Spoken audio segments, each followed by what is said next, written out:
Ladies and gentlemen, welcome to Siboga TV, which is your #1 online political channel.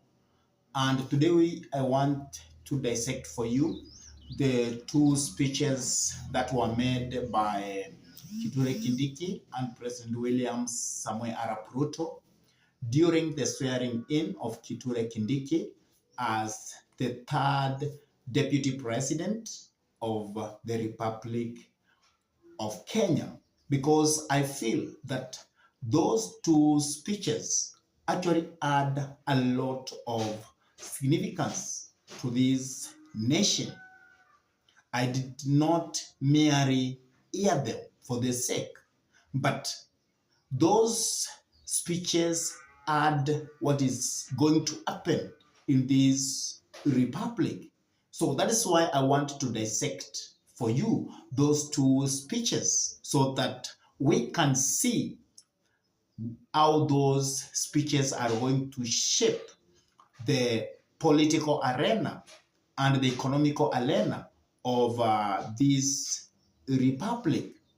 But before we dive in and try to dissect those two speeches, I could request you kindly to take a minute or two and subscribe to this YouTube channel.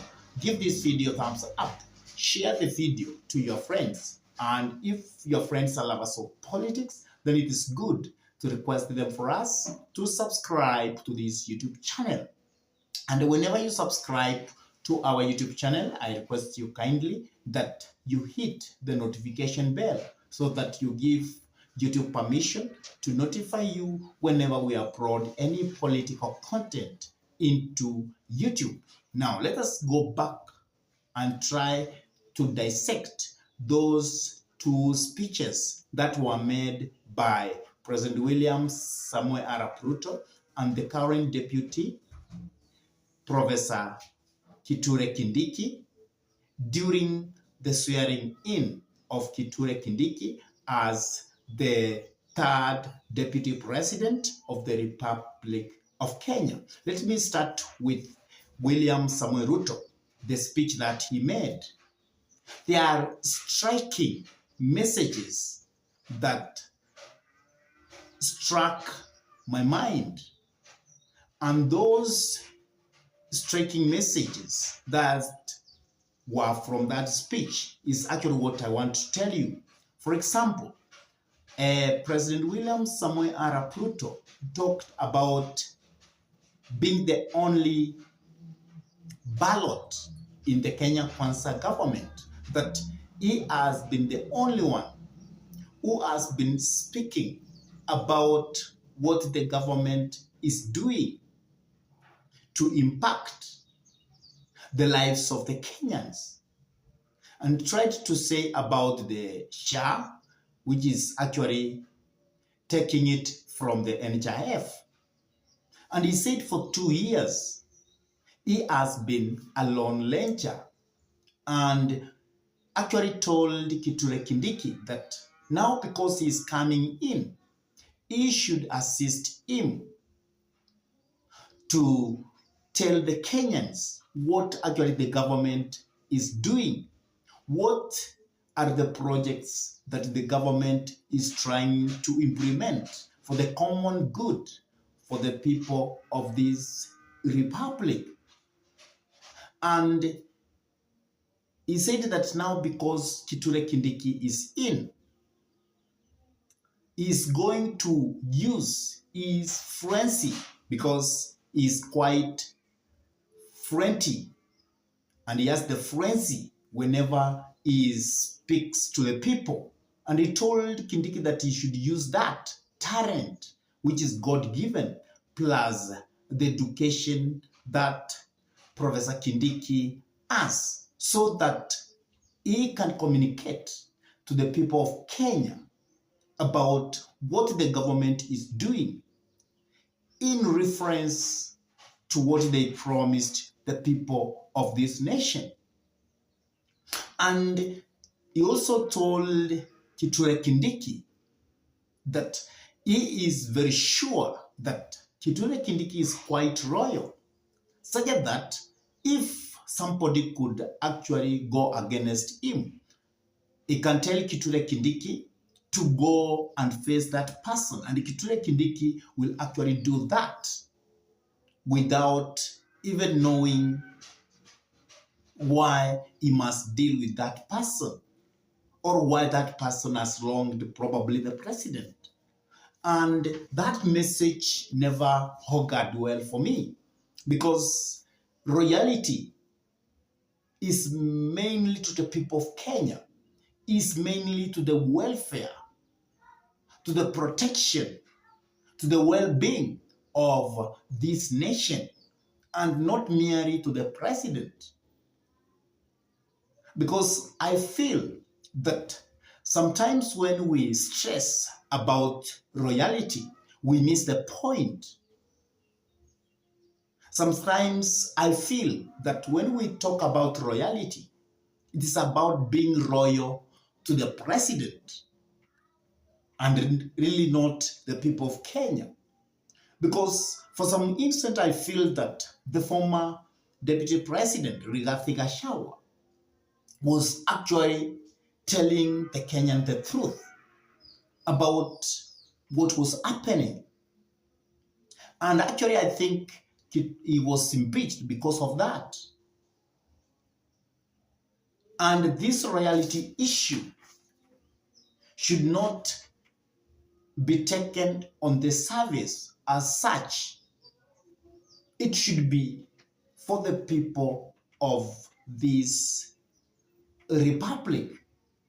So when the president was talking about that, it really never augured well for me, because many Kenyans feel that even if now we have the new deputy president for the Republic of Kenya, that royalty is going to be misplaced, and that may cost the people of Kenya, and that may hinder the people of Kenya actually knowing more about the government. Because the people of Kenya felt that they should have a deputy president who should actually even check the president, who should face the president and tell him, Mr. President, here you are going against the people of Kenya. But the way royalty is being brought up, it actually has very many questions. So that those were the two main things that the president said during the swearing in of Kindiki, which touched me a lot. And also Kindiki talked about royalty. And Kindiki said he's going to be royal to the president and to the people of Kenya. But I feel that Kindiki should have become royal to the people of Kenya. He not need to be royal to the president. Because once you are royal to the people of this nation, it means now you are even royal to the president. It becomes automatic, because the president is one of the Kenyans. And Kithure Kindiki preaching the royalty to the president, it means now he might be like a puppet, not the really deputy president foreseen by our constitution. Remember, our constitution even protected the deputy president so much so that it cannot be like the vice president as it used to be during the Nyayo era. So Kindiki, by actually stressing so much about being royal to the president, it's a bit problematic. And remember, Kithure Kindiki is coming in when the deputy president, who was voted in by the people of Kenya, probably has been thrown out because of the impeachment, which, for my own view, many Kenyans were not for that, because they wanted Rigathi Gachagua and President William Samoei Ruto to move together as elected people up to 2027. And by Kithure Kindiki stressing about being loyal to the president, it might actually indicate that probably Kithure Kindiki is going to be a puppet of William Samoei Arap Ruto. So those instant of royalty actually made me to feel as if something is missing. And also, the president also talked about Kindiki assisting him to unify this nation, which is okay, which sometimes other people feel that because Rigathi Gachagua was actually talking more about the mountain, Kithure Kindiki should step out of that and try to talk about the nation, which is Kenya. So those were the touching moments about those two speeches, about the speech of Kindiki and President William Samoei Ruto. I really don't know what you are saying about those two speeches, if you have come across them. Do they really augur well to you? Or they raise a lot of questions to your thinking? Please, I would like you to drop your comment in the comment section below. And if this is your first time to come in this YouTube channel, I request you kindly take a minute or two and subscribe to this YouTube channel. Give this video a thumbs up, share the video, ask your friends to subscribe to this YouTube channel, and also if you have not subscribed, make sure you subscribe, you touch the bell button so that at any time YouTube will always notify you whenever we come up with any political content into YouTube. And for those ones who have actually subscribed to this YouTube channel, I say thank you. May God bless you abundantly, because you are always a blessing to us, because you really inspire us to continue coming up with this kind of political analysis. And with that, I say thank you, and may God bless you all abundantly until we meet in our next political conversation. Goodbye.